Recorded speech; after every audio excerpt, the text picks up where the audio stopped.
Thank you, Father. It's a real pleasure to be here. It's almost like a dream come true. I've always been a great admirer of John Jackson and all the people working on the Shroud. I never tried to contact any of them because I didn't figure they'll retrograde like me. I'm really not a scientist. I'm a mule skinner. And I can prove that to you in a while. I'm really a mule skinner, not a scientist. But because of my love of nature, both as a boy and growing up, I did, when I got back after World War II and after working for a while as a freelance writer and photographer, I decided to go back to school at age 27. Got a few degrees, one in ornithology, which is birds, and one in entomology, which is insects, and a bachelor's, which included philosophy, literature, electrical engineering, and everything I could take at the university. Most of my physics came from the Air Force. When I was dumped out in Ireland at a secret radio station on the border of a little town called Guadalupe. It was a real time war going from the United States in cars and radios. There was no television yet. And the thatched roof cottages and a small town farming community, which the people lived just like they did in the 17th and 18th century. One automobile town, the postmaster owned that. And it wasn't exactly a town where you would pick to spend your war. It was a terrorist situation because, contrary to popular belief, I was an American soldier in uniform on the border, and they were blowing up radio stations. And actually, Hitler had trained some of them rather rabid IRA, and I still have the rifle that they tried to assassinate me with, so it wasn't. Terrorism is nothing new to me. I lived in it for 2.5 years on the border in Ireland, and I still go back every 2 years with my wife because she's from there. But that's a very small fanatical bunch that I don't even worry about. I just came back from Israel, and if anybody wants to go to Israel, it's a beautiful, wonderful country. The people are great. The Arabs are great. The Jews are great. It's a few distraught, mentally disturbed people that cause most of what's going on in the world, so don't even worry about that. But I do want to thank especially Brother Joseph and Father for inviting me. It's a real privilege to be here, and whether what I say will add much to the Shroud tour or not, I don't know. I think John Jackson would be a better judge of that than some of the others that know physics here. I'm not going to bore you with a lot of physics. I am considered, and was by the USDA, despite the fact that my degree was in entomology, I am was classified as a biophysicist for the last 20 years of my career. Because most of what I did involved looking at the structure of the insect antenna as a detector for very weak radiation from the, you might say, from the sex sense or the pheromones or the plant sense that the insect tried to detect. I came back from Israel because in working on this piece of cloth, which if some gentleman was taking, he could pass it around. This is, I just heard that the patent will be filed next week. It's not just cloth, it's also treated with a certain chemical, which I'm not much for secrecy. I just review it here, but I guess the lawyers would shoot me if I did, so I don't worry about that. That cloth actually is an excellent detector for radio waves, and incidentally, if you go back in the literature, you see that type of cloth was used through the generations. First of all, by some of the Jewish high priests, and later, a similar type of thing, of course, probably without the chemicals that I've been patenting because impregnated with them, by the friars in the monasteries, and they learned how to make felt. I don't know how many of you know where felt came from. The original scapular made out of plastic now, which is ridiculous, but felt is a healthy thing to wear. So let felt, without any treatment at all, reflect these radio waves. And felt was discovered by the monks when they were getting sore feet out in the fields. And of course, I'm an agricultural scientist, so I did a lot of historical research into agriculture.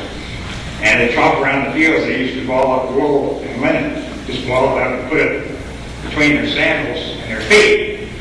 And their feet would get sweaty, and pretty soon they'd find out they had a piece of cloth. And then somewhere or other, some of them probably found out that cloth, that's the reason I was interested in your healing, had healing properties in it. And they started wearing it as what's called a scapular. And the scapular is like a poncho, came from here over their head. The scaffold got littler and littler and littler, but it was always made out of film. Until it went modern and made it out of useless plastic. I'm sorry, Paul, that they went wrong when they made it out of plastic. So, I'm sure God knew all this all along. He knows the properties of flax. God knows the properties of wool. My concept of a miracle is pretty much exactly what Father Albert was talking about, and pretty much what the gospel this morning from Monsignor.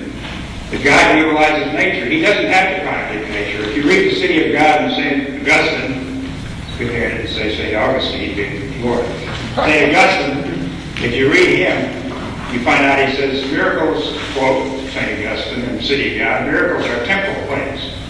In other words, God utilizes nature, so if we learn more and more about nature, we'll be able to figure out how this miracle is done, and then He'll confuse us with another miracle. He leads us on with miracles to instruct us. And I think the gospel this morning pointed that out. That a miracle is a miracle not because it contradicts nature, but because God wills it. There's nothing contradictory that I think as a Monsignor will agree about big waves and the storm, right? Peter in the boat, the fisherman in the boat. The miracle was that God willed the storm and the big waves to behave themselves. God willed this. So it happened. But that doesn't contradict nature. He used cloth, flax. Now the next thing I want to pass around is to dispel the idea that you can't paint a picture on a piece of cloth. I'm not a very good artist. Is Isabel here? Anyway, you'd say that's not a very good picture, but that's it. I also want you to notice, because part of my talk is going to be to compare the Shroud to an image called the Virgin of Guadalupe. How many of you have seen that image? Great. A lot of you. So you all know pretty much what it looks like. This is which I got in a small town in Mexico where they're still weaving it. And this is linen. You know that they both have a yellowish tinge. That's a magpie. I hadn't painted on there because the magpie has special meaning to me. Now I don't know why I did the research on the Virgin of Guadalupe. I don't know why I'm here. I don't do this because I'm trying to strengthen my faith. My faith has been in me ever since my father was not a Catholic. The Irish came south without the priest and dropped off. My mother was. My faith came from my mother and the Catholic nuns that taught me and from my intellect. And it has nothing to do with any of this. It's in my heart. I went down to do the work on the Virgin of Guadalupe because I'm a scientist and I'm curious, and I figured the Virgin Mary appeared like it was said she did. There's no doubt in my mind. I don't have to go down and study it to know that. I don't have to study this to know. All you got to do is look at it. Just look at it. You know, it doesn't take any study at all. I study all my life. I read books. I write books. You doesn't take it. Just look at it. That's all you got to do. The same thing with the Virgin of Guadalupe. Jody Smith, and I'm sorry he's not here, Father. I'm really. He's having some personal problems now, and I couldn't even get him on the telephone. I don't think Brother Joseph could either. I don't know what's happened to him. My next big project is to find out what happened to Jody Smith. He's a saintly sort of a Methodist philosopher. And not near as ornery as I am as an old mule skinner. And I went down there because he saw me on Good Morning America and said, hey, you mentioned about your infrared work in insects. You must know about infrared radiation. Artists, when they look at portrait, they use infrared to see if something's a forgery. He said, let's go down and see if they'll let us study it. And everybody thought Jody and I were crazy. Well, we probably are. We'll admit that. So we went down, and everybody in Mexico City and everybody in Gainesville and everybody knew anything about the Virgin of Guadalupe said, you go down there, they're not going to let you get near that picture. I said 2 rosaries and 4 Our Fathers, and 5 days later they spent 4 hours taking it down. The bishop had to be there, the abbot had to be there, the chief of police in Mexico City had to be there, the custodian of the keys of the vault that they put it in had to be there, and I think we had half the Mexican officials there. Cara has been trying for 40 years to do some research on it. That's the Georgetown University Research Center. Father Henderson heard about it and said, my gosh, how did you do it? I said, I don't know how I did it. I went down there and asked him. So don't ask me how I did it. Just ask him. And I think somebody up there must have had something to do with it. So we did it, and I'd like to go through and compare the Shroud because of fit. I'm going to go into a lot of physics. If anybody wants a physics for this, I've got at least 40 papers in physics journals that biologists didn't seem to understand them too well, so I started putting them in physics journals. That, I guess, gives me credentials. I don't know. Maybe it doesn't. I never had a course in physics.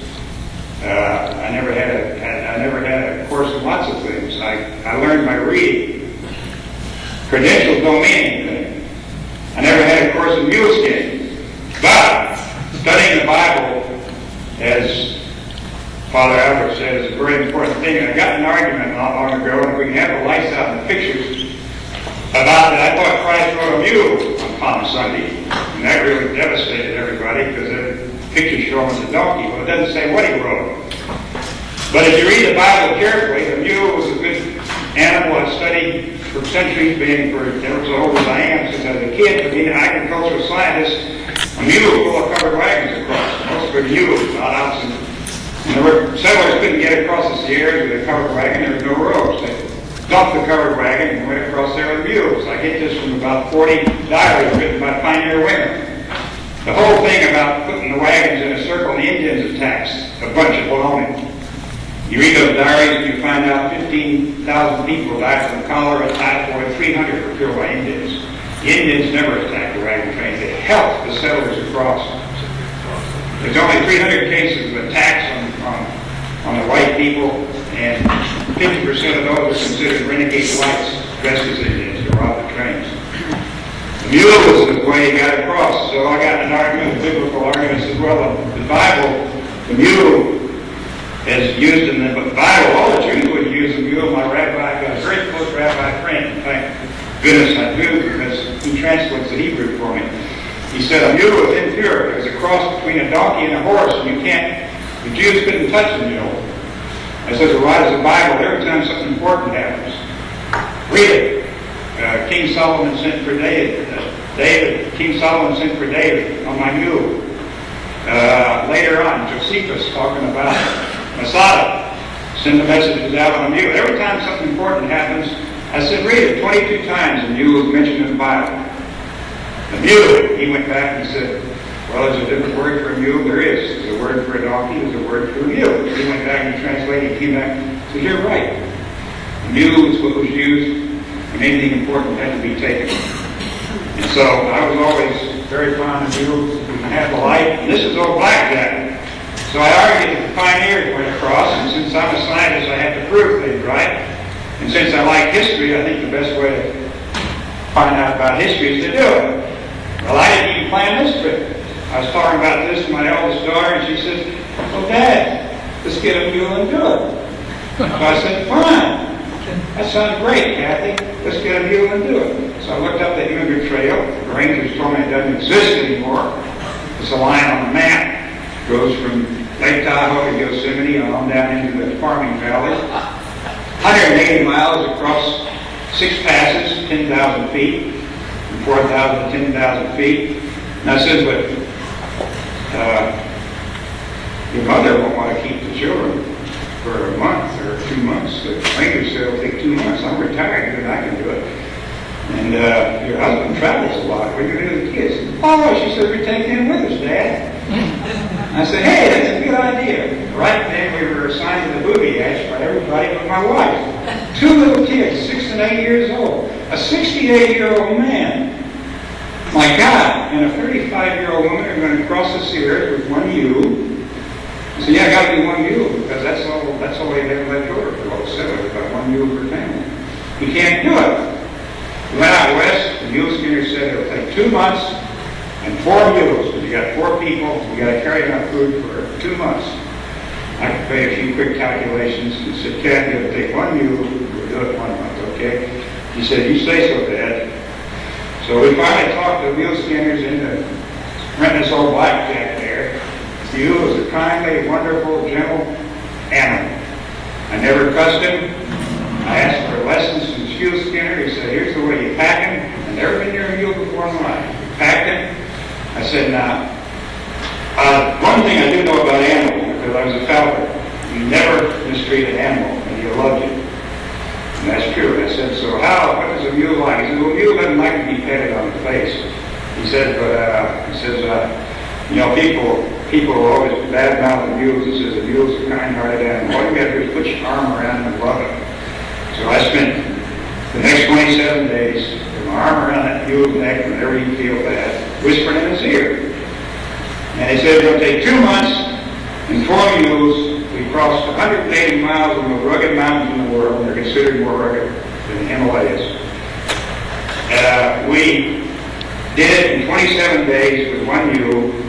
We took them down the Callahan Canyon, which John Muir said you can't take a mule across the sea area, you'll kill it. We came in 27 days later, 2 kids. I hiked 180 miles across country with a mule. My daughter did. The 2 kids must have hiked 400 miles, running off to get rocks to throw in the river and doing this and that. We got into the camp and the rangers couldn't believe it. Said, how did you get through the Callahan Canyon? They said, you get a 60-degree slopes. There's rivers that are 16 foot deep. I said, well, we swam you across and we find a place upstream where we can get the kids across some rocks and water. Sometimes we swam across. They said, you won't swim. I said, well, you stop and talk to you a while and tell them what you got to do. And then if you get a 60-foot rope and loop it around a tree on the other side, and the mule sits and looks at you and finds he's anchored, he'll jump in and swim right across. No mule is fool enough to jump in a river without being anchored on the other side. I took him down slopes.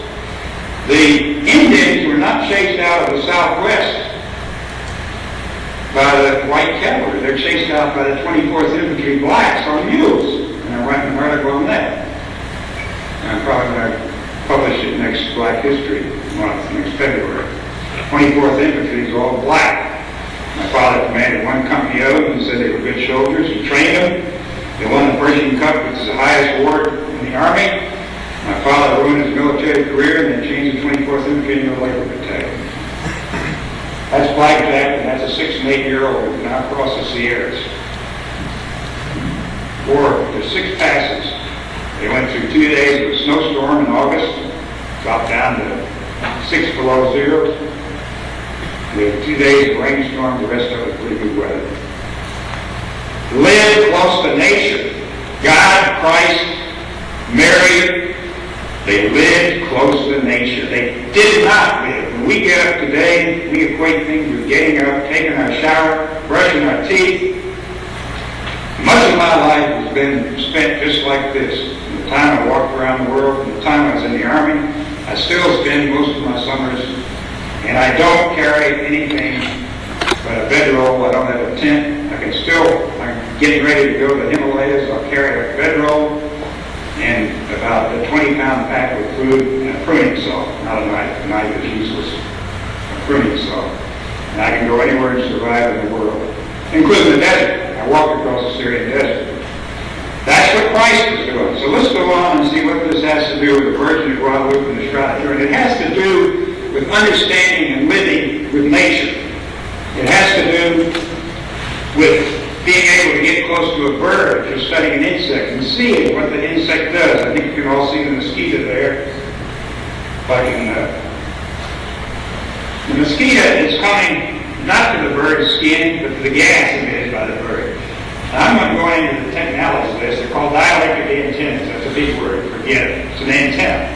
It's just not a metal antenna. It's a wax. Wax. W-A-X. The shroud. Wax. Shroud, wax. Antenna. Every type of antenna that you can find made by an electrical engineer, I don't care what it is, log periodic, helical, cavity, spoon-shaped, horn, cavity, loop, I'll find on some insect. 400 different types of antennas and insects, only aren't metal. They're waxy dielectrics. Here's one here. It comes from above that attacks a peach tree. A peach tree board has stone hinges on it, what I call a picket fence sensor, a picket. It also looks like a Jedi. All of these, I can find these things as religious structures. Stone religious structures. Stone rings. Long type ones, spoon type ones, cavity type ones, on and on and on. I'm not going to go into the technicality of how they tune in. But all you have to know is that those pick up radiation from a molecule the same way your antenna picks up WWL, right? That's the technology. I'm not going to spend my time. You can read. If you want the physicists here can get my papers. This is not the place to talk about what a great physicist I am, because I'm not a great physicist.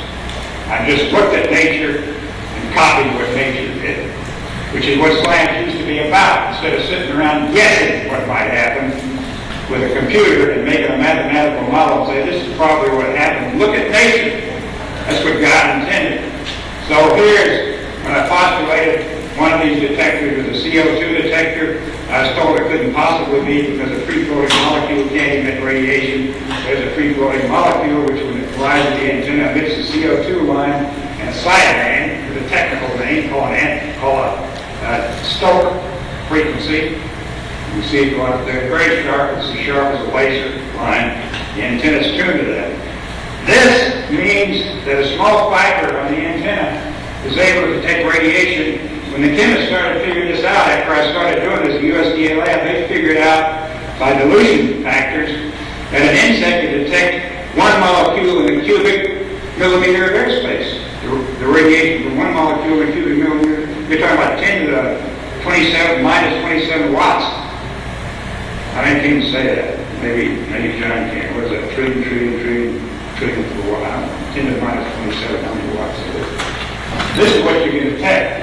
Now, when we compare the Shroud to the Guadalupe, you will see that there's all kinds of theories where it went, and I've heard the best ones here today, including the one that went to England. I think that's, incidentally, I told Rex about this. The model for his box may have come from the Irish turf box. Every factory house in Ireland had a turf box, and the lid was hinged on it just that way. Now, nobody in the right mind is going to paint a picture of Christ on a turf box. A turf is where you keep the peat. In Scotland, they call it peat. They cut it out of the bogs and they burn it. They were burning the fence. The only heat they had when I was there. You're in a thatch roof house. My wife grew up in a, okay. Picture 13 children in a 3-room cottage. In the bogs. They'd all be killing each other. There's got to be something special about these thatch roof houses. 13 children grew up in that house. All 13 of them are normal. In fact, their family said, we're all normal. 3 years ago, I was abnormal. This is one theory of where it went. It went, well, I won't go into that, but it went from Jerusalem up to Edessa, to Constantinople, then back to Acre, then to Sidon, and then Cyprus, and then up to France, and so on and so forth. The other theories that didn't go through all this at all are straight from Constantinople. I don't think we're ever going to be able to prove it. The circumstantial evidence says that it did go to England at one time. Circumstantial evidence says that it did all this too. I'm not going to actually prove it, but it's historical circumstantial evidence can be pretty good where it's historical. Now I proved my point about the mule and the wagon train, because you go back and get the early tintypes, the photography was invented about that time, you'll find out in most of the pictures of the wagon trains, about half the animals are mules, and about a third of them are horses, and the rest of them are oxen. You got pictures. So now, with the idea of paint pigment, I'm not going to be able in this short talk to worry too much about about paint pigment. Yes. When I did the version of Guadalupe, I can't see this in focus now. I can't. I know exactly how Dr. Stevens was feeling when they said he wasn't a physicist or wasn't an engineer because it's not in his credentials. I am not a professional painter, but I am a painter. Now you can judge whether I'm a painter or not. This is a shark fin hawk. The secret in painting a bird, the reason a lot of birds don't look alive, is the eye.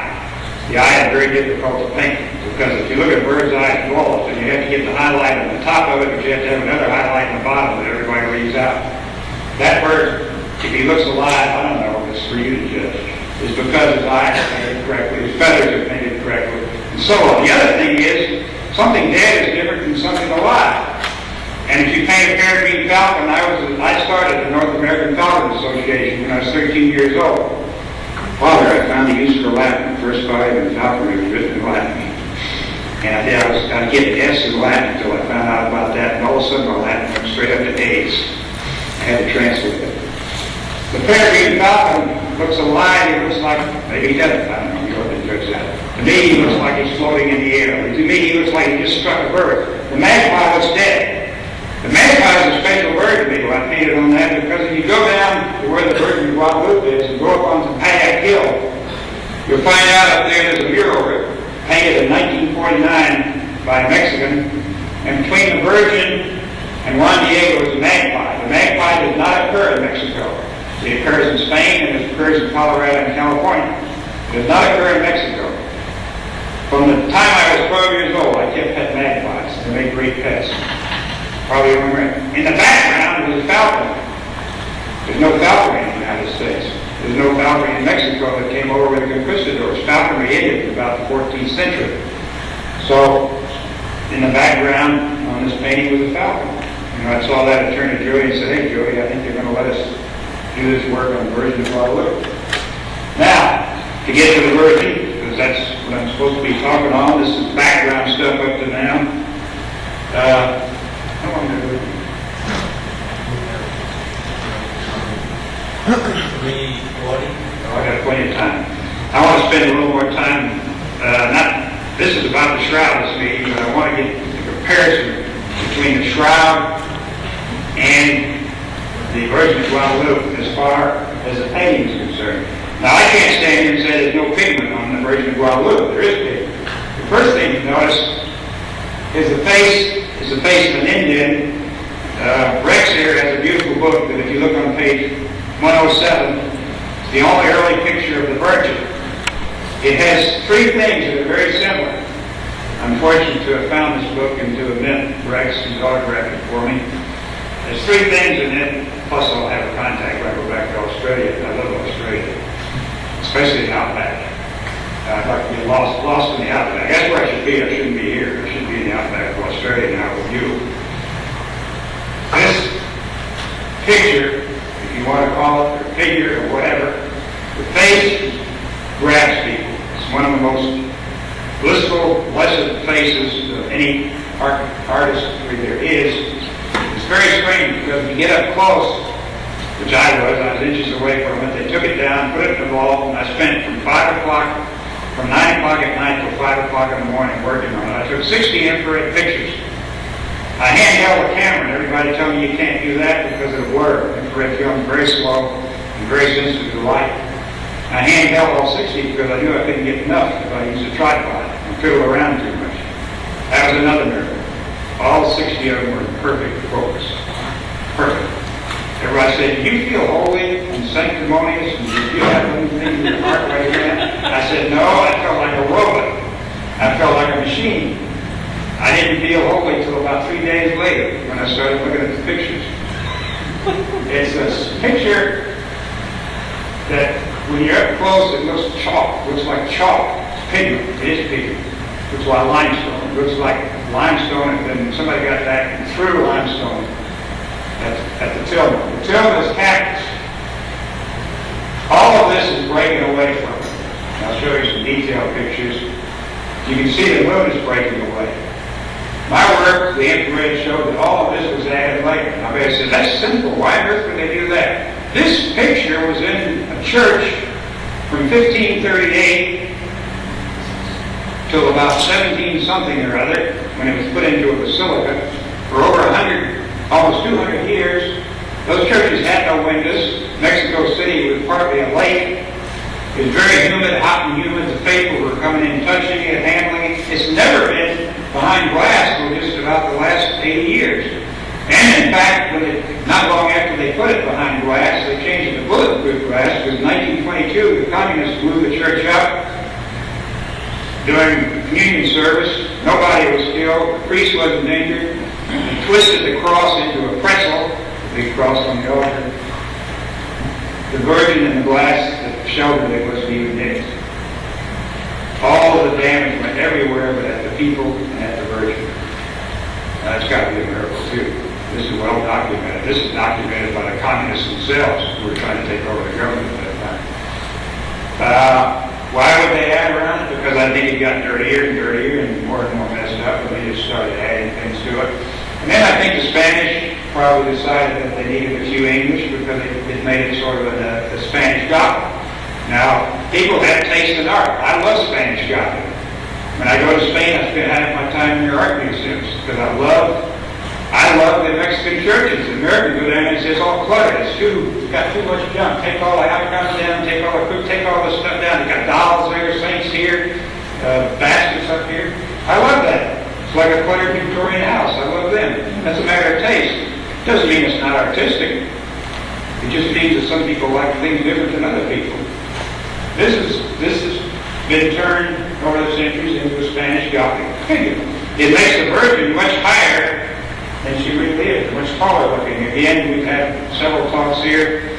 One by Barbara Sullivan on the folding of the shroud, which showed how three-dimensional things really work. I'm not going into that. We had talks on, gee, the shroud that had pigment on it wouldn't be real. I'm not going into the physics of dielectric systems. There's one or two people, including John here, who understand dielectric systems. Just let me say one thing. That any plant material, that agate and that flax that I passed around has a thin layer of coating, wax, W-A-X on it. And wax is straw colored. And there's an interaction between the radiation that made this picture and that wax, and I'll explain that at the end. I think this image was formed the same way, but it's hard to explain how the pigment could have migrated to where the wax impression was made. Except for one thing. I have taken wax and used it as a film to make a photograph. I've taken wax and made a computer out of it. Not only me, the Japanese who first found the properties of wax, it's called electret, E-L-E-C-T-R-E-T, an analogous to a magnet. Again, John, you're interested to know that your ultraviolet, I'm not saying you're not right, I'm just going to talk about another radiation. That John is right, and ultraviolet enters into this, and it happened when it was taken out of the tomb, and it was developed, because a peculiar thing about wax is that you can make a computer out of it because you can charge it up, and it has a permanent charge on it like a magnet. I've kept one in my lab for 14 years. The charge never leaked off. Radio ultraviolet light the charge would flip around the other way. There's very little in the literature about electrets, except by Xerox and people like that deal with them, and companies that deal with copy machines know all about them. Most physicists know about electricity, but the public doesn't. But wax is an electret. So that property could allow, the same way metal filings will set up a pattern in a magnet, could allow a pigment that was on this picture, and where would that come from? It would come from the Earth.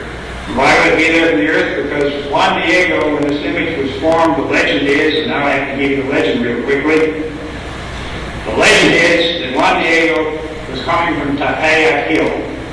As he went around the mountain, he heard a voice calling. It was the Virgin Mary. Now, the Virgin Mary could appear on earth is no more strange than that Christ should, if you don't believe in God, I'm talking nonsense. We don't believe in God. There's nothing strange about the Virgin Mary. God does not have to contradict nature to put the Virgin Mary on the earth. You do it by holographic techniques. I could think of about 15 different techniques in which he could utilize nature to put Mary on earth. And this, when I get an argument with physicists and astronomers, they say, well, you're just an entomologist, what do you know? And I say, well, what do you know? And they say, well, I know this and that and something else. And I say, well, what do you know about black matter? Oh, you know about black matter? Oh, yeah, I thought everybody knew about black matter. That's relativity, right? Light bends around mass. You got a big mass, you got a big chunk of the moon here, and the light bends around it. Proves relativity, proves light bends. They started looking at another galaxy past another galaxy, and they had a problem. Light bent too far for the mathematics. Why did it bend too far? Because they did all the complicated calculations, which you can get from these books. They found out that they had about 90% too much matter, too much mass. Essentially what they're saying, right, is that 90% of what's in the universe we can't see, feel, touch, hear, detect with anything we got. We don't know what's there. I'm supposed to believe that, but I'm not supposed to believe the Virgin of Guadalupe could appear on the picture? Why am I supposed to believe? Why am I supposed to be relativity? A gentleman here who's smarter than me pointed that out yesterday, right? E is equal to mc squared. Big formula, right? Big fancy formula, right? Einstein was a genius. What did he say? 2 times 2 equals 4. That's the formula, right? E is equal to MC squared. 2 times 2 is equal to 4. Well, E is equal to MC squared. 4 divided by 2 equals 2. Then mass equals what? Over light. Speed of light. It's the opposite. You can convert mass and energy back and forth. Why am I supposed to believe that? Believe that God can't convert energy and mass back and forth. I'm supposed to believe the relativity physics. I'm supposed to believe the mathematics. I'm supposed to believe all of this. But don't let me believe this. I didn't need to become a scientist to believe this or to believe that. I had it in my heart. I don't know, from my mother, the nuns, I really don't know where I got it. But I don't need all this to believe it. I do it because I'm curious, and because I'm a human being, and because the judge yourself a little bit, I went for it. I got convinced that I was made in the image and likeness of God. And so are you, and you, and you, and you, and you, and everybody here is made in the image and likeness. If you're made in the image and likeness of God, you must be curious. John is curious. Here would be doing this. That's the point. You don't need to do this to strengthen your faith. All you got to do is go look at that picture I took of a cardinal and a mosquito, and you see God. I'm not talking pantheism. I'm not saying that is God. I'm saying you see what God did when you wake up in the morning and you see the sun come up.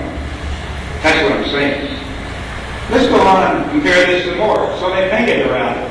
One more comparison, they painted around the shroud, didn't they? Oh, no, they didn't. The good nuns took when it got burned and sewed cloth on there. They sewed all around. They did what best they could. When it almost got destroyed, they sewed cloth on it. When this almost got destroyed from people touching it, God didn't guarantee that people touching these things wouldn't destroy them. I mean, there was no. I think Rex made a pretty good point there when he accused his poor innocent bishop of destroying that image on the. He scrubbed it, right? You know, everybody's got a right to try and clean things off. I thought I would have done the same thing. Now you can see this angel, first place, I don't think it's very good art. You look at the hand, it looks like a hot dog. It looks like a hot dog. Looks like this, rather. The feathers are terrible. They don't even overlap. And you can see that the guy who ever did it started here. This isn't even an infrared. Just get close, you can see him started here and then do that. Now you can see everything around is cracking off. Okay. Going the wrong way, sorry. You can see all this is cracking off. Here you see these same stars that you're pointing out on these are very indicative of a lot of art around the 14th, 15th, and 16th century. You can see this is all cracking off. You can see the stars are cracking off. What's not cracking off is the blue metal and the pink. Now, if you look at this, you see this decoration, these fancy decorations, you turn this into a gather, were put on after the image was formed because the lines don't go down and out of the wrinkles. They just go right across them. It's pretty poor artwork. You know, if you draw a picture, you got perspective. We had several talks on perspective. If you draw a wrinkle, then the line follows the wrinkle down and comes back up like that and goes on. These lines go straight across. You don't need infrared film to see what was added to it. All you need is your eye and get close enough to it. This is my rendition. Again, my painting. The wrinkles almost look exactly like an agate plant, typical agate plant. Under where she's standing, it looks more like a rock. This would not be on it. This is the right side here is as it is. The left side is what you see when you look through it with infrared. You see that the face is almost a shadow, the hands are almost a shadow, the pink robe is almost a shadow with a slight tinge of pink like it might have some pigment stuck to it. And the metal over here is a slight tinge of blue like there might be some blue stuck to it. Well, I'm saved again by the brilliant scientists that are here in the room. Because right here, you say, well, flowers couldn't stick to it. What is this? What is on that? Those are flowers stuck to the shroud. Now we know from the legend, again, to go back to the legend, Juan Diego was coming around this hill. When I started to give you the legend, I let you hang. This is an exciting story. One of the techniques is keep you hanging. He was coming around the mountain, he heard the song, his voice was the Virgin Mary, and he stopped and said, "It's a beautiful lady, what do you want, or what am I supposed to do," or whatever he said. I can't remember exactly, it was very poetic. Anyway, because Juan Diego, being an Indian, Indians are the great poets of the world. It was the Crowfoot, the Crow Indian. And they asked him, what is life? He says, life is the breath of a buffalo. Life is a firefly at night. Life is the ripple of the wind across the prairie grass. That explains exactly my research for the last 40 years. I've studied molecules of breath because there's laser lines coming out of my mouth as I talk. There's actually coherent radiation right in front of my face as I talk. It's very weak, but I've been able to detect it. Breath. Fireflies is closed light, cold light. The firefly is not hot light. It's not heated up. The firefly is cold light. The breath of air modulates things. Air forces molecules to collide with each other. Storms create light. That even in one poetic sentence said what life is, and what he said in one sentence is going to take me an hour and a half to tell you guys. That's how long-winded I am. This virgin, when she talked to Juan Diego, said, I want you to build a church on the hill, Callahan Hill. Fine. He went to the bishop, and the bishop looked at him, well, you're a good boy, go to church and come back later. He came back the next day, the virgin called him again. The third morning, the virgin called him. He says, I'm not getting anywhere with the bishop. Make a long story short. And I got to go to get the priest because my uncle's sick. The virgin said, don't worry about your uncle. His uncle was dying from typhus or something. Don't worry about your uncle. He'll be all right. The bishop wants a sign. The bishop told him to bring me a sign. And go up to the top of the hill and pick some flowers.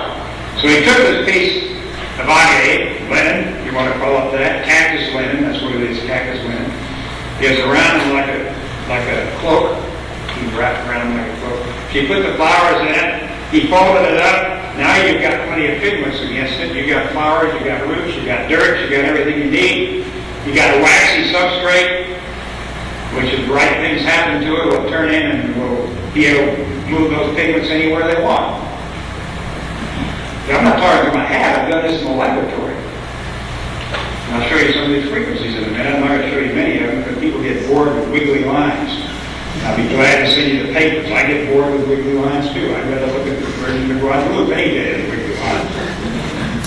This, on the other side, is a very dim picture that you can hardly see. There's no drawing under. I put this up here to show what the drawing is. Now, I'm not Isabel is not only an artist, she's a great artist. I'm not a great artist, but I don't know, you do it. I'm a comic artist.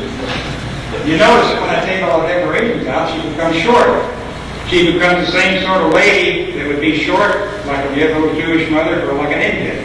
Her face is not full force, so it doesn't look as round. But this picture in here has at least three things that are common with this picture, surprisingly enough. You're talking about it. Under the chin, puckered other lip. Look at this picture in Rex's book. The eyebrows, which go from the nose quite clear across. I don't need a computer enhancer to see there's 2 points right there that are saying between this, which came out of the catacombs in the 3rd century, and this. In other words, this may really be a picture of Mary, although it's not very well drawn because it's drawn by an English artist. And if I'm a lousy artist, he was the worst. Oh, sorry about that. Anyway. Then another thing that is the same is the hair. The hair is exactly the same, apart from the hair. So you don't have to image enhance this picture, even though if you look at it superficially, it looks a little different. And from the angle, you see she's got a very round face. See, it does have a round face in here too. Look at that picture and ignore the shape of the eyes, because you can't see the eyes. They're half closed here. They're like Christ. Okay. Now, the point is that as far as 20 past. Okay, I still got about 20 minutes. I'm sorry, I'm one of these time freaks. I don't like to go over my time. My wife says the only thing normal about you, Phil, is you're always on time. Anyway, this is my version, and this is one of the great incidents of my life, and I'll tell you what I mean by that. Father Henderson was a very saintly, dear man, and a Jesuit, and they had a car and had worked on this. When he found out that I'd done this work, he says, "Oh, Phil," he said, "could we have that?" And of course you can have it. Back to it is that a waxy substrate that you have, this is what you have to keep in mind, a waxy substrate and a cloth is not a metal, it's a dielectric. And if that wax can be turned into something that will orient molecules the same way that a magnet will orient not follows. Now we've got to get to how did the original picture get on there. Sure, it's wax, but what happened to the wax? Let's go back and look at where all of these apparitions took place. All of them that I've studied. I haven't been to Fatima yet. I've got an invitation to go and give a lecture in Spain, plus the heart of our Spanish friends here, which I'd love to do because then I'll be able to get to my last place at Fatima. Then I've been to Lourdes 4 times. We keep going back. These are candles that you light. There's where the Virgin appeared in the Grotto of Lourdes. And if you look at that, what the candles put out, for instance, which the Virgin Guadalupe would have had all the radiation, CO2 radiation. This is the sky. This is the atmosphere. These are water vapor lines in the atmosphere, in the air. These water vapor lines are in the air. They're right in the air. This is a candle emitting. You notice the candle emits the same water vapor lines that are absorbed by the air, emitted by the candle. Here's CO2 emitted over the water. There's over 800 lines, infrared lines, emitted by a candle that are not emitted by... Okay, that'd be better. There are over 800 lines emitted by a candle. Can you open here in the eye? There's 800 lines emitted by a candle, maybe more. I haven't gone clear out to the millimeter region yet. Maybe John knows how many are in the millimeter region. No electric light, which is what we have in front of some of our churches now. We have flickering lights. Flickering lights are not. When I walk around the world, I spent a month in northern Thailand and Burma working with elephants, Bombay rodeo company. When the elephant gets sick, he lay down, they have to get him up within an hour because he's so heavy he crushes his lungs. They surround him by about 200 temple candles. In about an hour, the elephant would get up cured. A lot of these old folk remedies work. They work because they're dealing with radiations that we ignore, very weak radiations that are coherent and that work your system. Man is electronic, just like Bell Telephone has microwave towers. But between those towers are photons. Part of the system is photonics, and that's my field. Biophotonics. You say, what kind of field is that? Well, that's Callahan's field. I started, photonics and Bell Telephone, I started biophotonics. I'm not going to go into the physics of all this, but if you look at the rock where Lourdes took place, is a form of limestone, which when it gets impregnated with rain or water, becomes an excellent detector for what? Radio waves. You've all heard the crystal set. You know that the crystal set uses a piece of lead ore for a detector. I can use a piece of red limestone to pick up radio waves. Now, this isn't a pigment of imagination. I've done it every day for a year now. I've repeated it over 500 times. This is a place called Callahan in Ireland, which never got off the ground like Lourdes, and everybody said those Irish. The Irish weren't allowed to have any miracles. You know why? Because about 1930 the church got a cardinal, and none of you folks deserve miracles. That cardinal in 1930 decided we're not going to investigate any more miracles. That's why many miracles looked at it first. After 1930, you probably know more about Henry Fodden, he was Secretary of State, and decided no more miracles. They never investigated a knock, which is a famous place of building in Ireland, was not even considered by the church until its present Pope went there himself. Now there's an airfield there, and the buildings, the Irish buildings, are going there all along. But Callahan occurred in 1939 at the outbreak of the war. 15 people witnessed the Virgin appeared right in this page here. The priest also witnessed it. We've got the written documents from 15 people and the priest, and yet that's never been even investigated. It doesn't stop the Irish, they still go there. And I kind of like it because it's still wild. It's a wild place where the Irish were pushed by the English, and they learned to farm by dragging seaweed, grinding up the rock and dragging seaweed, mixing it together, and making soil. My wife's oldest uncle, who just died earlier, she came from Rio, that country in Ireland there. Those people lived along on a rice farm there. They had a hard, terrible life. They farmed. Funny thing was, the father died at 90 and her mother at 96, using this awful thatch-roof house. That Terrytown is also a type of stone which is very porous. It's a type of granite.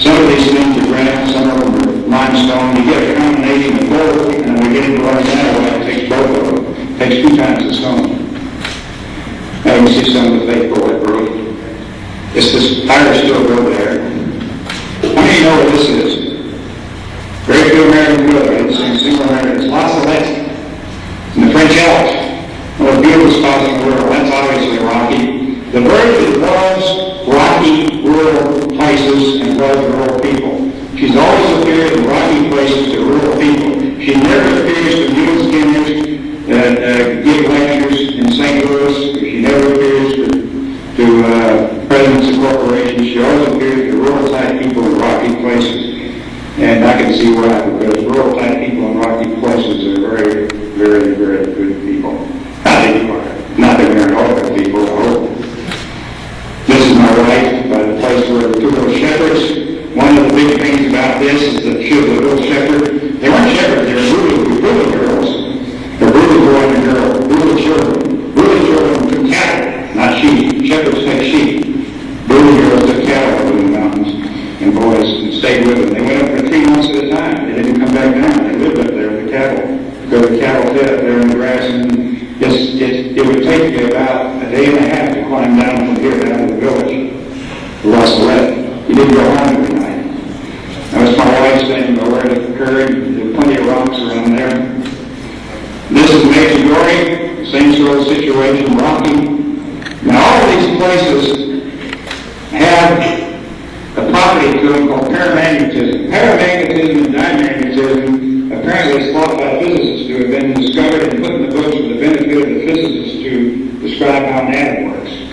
Just like carbon-14 was put there for the benefit of the archaeologists to carbon date things. Never seems to occur to any of these people that make these work things. That maybe carbon-14 works things in your body. It does. I got good proof that carbon-14 is like a laser, it's a pumping radiation. For some of the infrared lines that work the things in your body. And as a consultant, I've got a grant right now at Temple University getting ready to work on that. Carbon-14 is a radiation that's emitted in your body. When you die, you don't get it from the air anymore. It disappears. That's why you can carbon date with it. The carbon dating would be off just by what's going on now. Volcanoes and sunspots. The biggest sunspots in the world were happening last week. That would change right within a week. The whole atomic configuration of the air in the sky. So carbon dating would be off. Let me say a quick thing on carbon dating. I don't want to get into it because to me carbon dating isn't very accurate. Why is it accurate? As a biologist, I know that tree rings are accurate. Tree rings are accurate. We know that.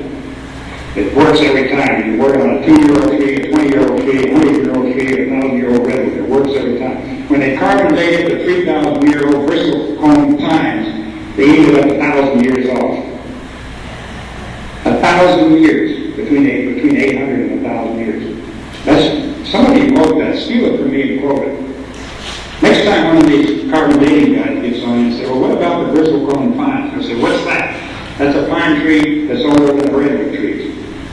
How many of you in Missouri and St. Louis and New York know about the skunk cabbage in the swamps? You go look at a skunk cabbage. I used to sit and look at them and when like I was talking to Freddie the Great falcon. That skunk cabbage, the roots of that skunk cabbage could have been there when Freddie the Great was alive. A little swamp plant that lives for hundreds and hundreds and hundreds of years. That's why some of those skunk cabbage roots are probably 2,000 to 3,000 years old. The leaves changed. The plant's still there, lives on. I took this in Major Dory. There's no way you can explain this picture. Every time I go somewhere, I get some kind. Now, I'm a photonic laser expert. It may be a little out of focus because I took it on a Kodacolor. But if you look, there's 5 lines coming out, 5 decades earlier. There's a couple praying here. When I took this picture, my good friend who retired from the FBI had a camera recorder. Neither my eye nor his eye from the camera recorder picked up any light anywhere. Nowhere. The film picked this up. This is exactly 5:40. It's printed on his camera recorder. It's the time I got there because at 5:30 the visionaries go in there to pray. I took this picture when I got home and developed it. I couldn't believe it. Out of all the lasers coming some laser. The reason I call them laser lines is the peculiar thing about them is unlike a flashlight, they're like this. See this? It doesn't spread. That does spread. This isn't a laser. But if a laser, it wouldn't spread. Those lines are the same distance. I measured if I can roll up there. The same distance all along. Light, incoherent light spreads. Coherent light doesn't. The other thing is, you have to have a fiber optic to bend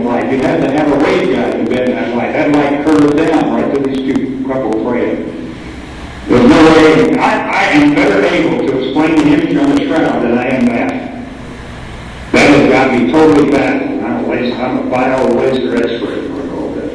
I know all about molecules and relevant, I don't know much about relativity. I know about molecules. I know that to design a laser, you have to know quantum mechanics and you have to know waveguide theory both. The molecules in the laser are quantum mechanics.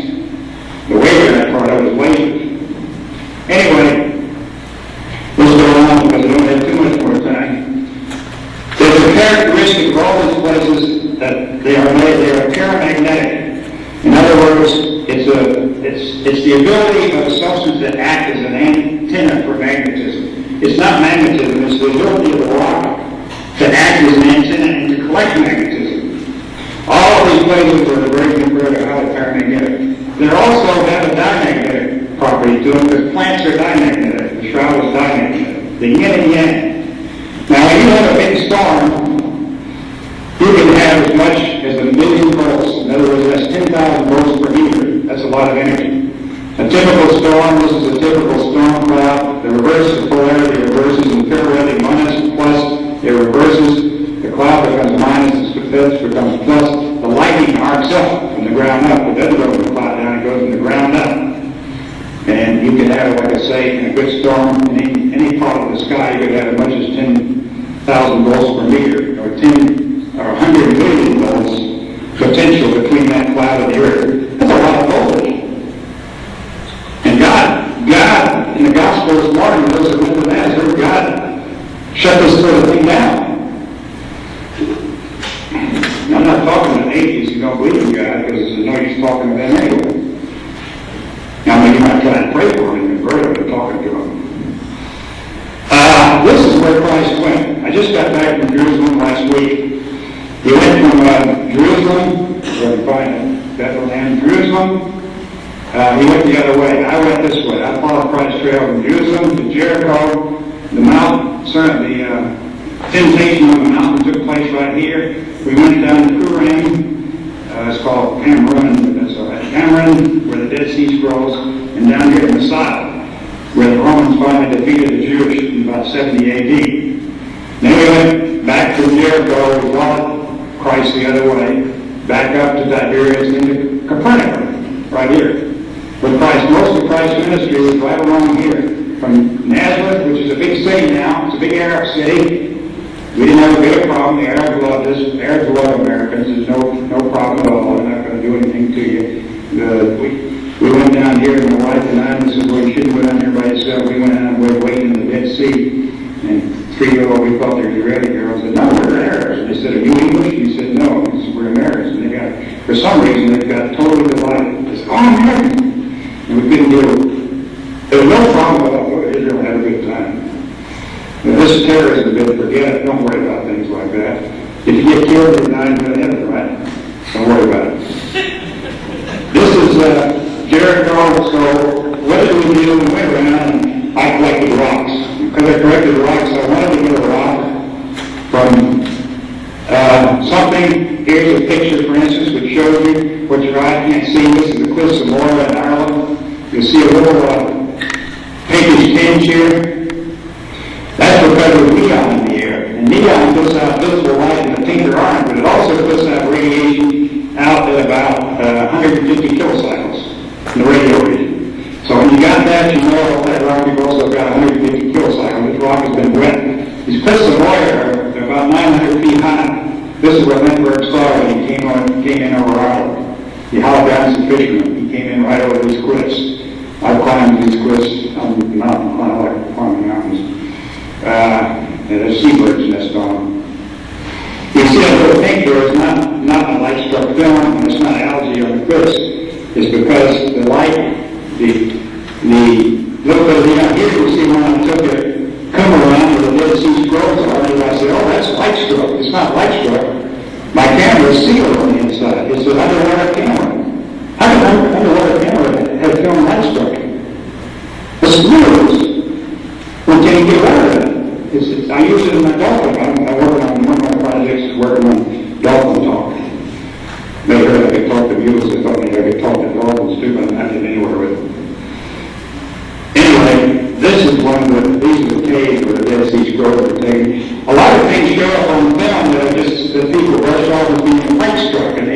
sensitivity of the film to radiation that your eye doesn't see very good. Nature uses that. You see the nest there? One gentleman talking, Dr. Albert talking about, Reverend Albert talking about the bird leading you away with a broken wing. This is one of the birds that does that. It's a killdeer. You see the nest there?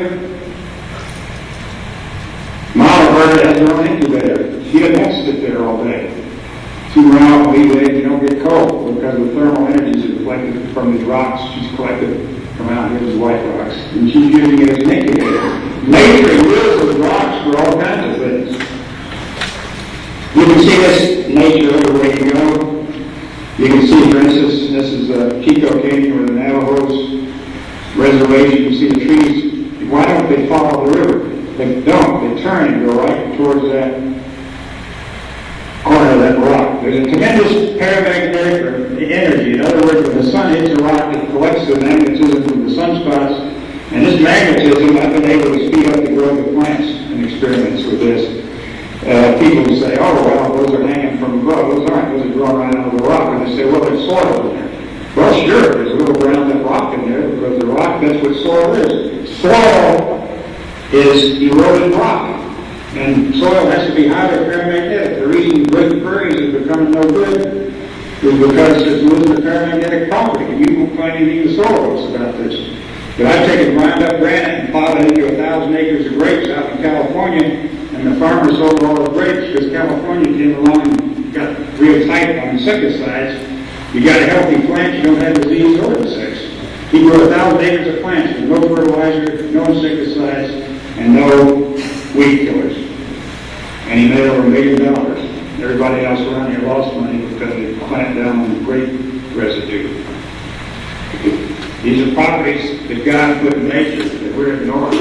The wailing wall, plants grow out of it. There's an energy in plants, there's an energy in rocks that we ignore. Well, what is that energy? It's an energy that when a Navajo Indian goes to his home, the medicine man won't do his medicine anywhere but in a hobo.